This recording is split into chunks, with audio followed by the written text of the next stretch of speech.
Dougie, what do you think? May, or is it going to be October, November? I think it might be May.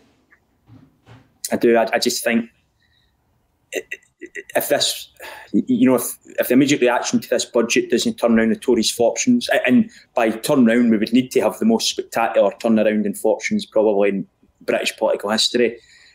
It feels like there's real parallels with the kind of last days of the John Major government, where a lot of the issues weren't of John Major's making, but he was having to deal with them.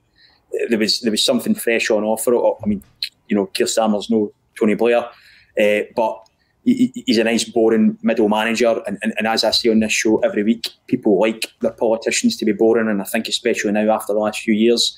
So I think once the dust settles in this, I think the Tories might look at it and think this can probably only get worse for us, and they might turn around and decide it's best to rip the Band-Aid off now than leave it kind of festering until the autumn. John, snap election?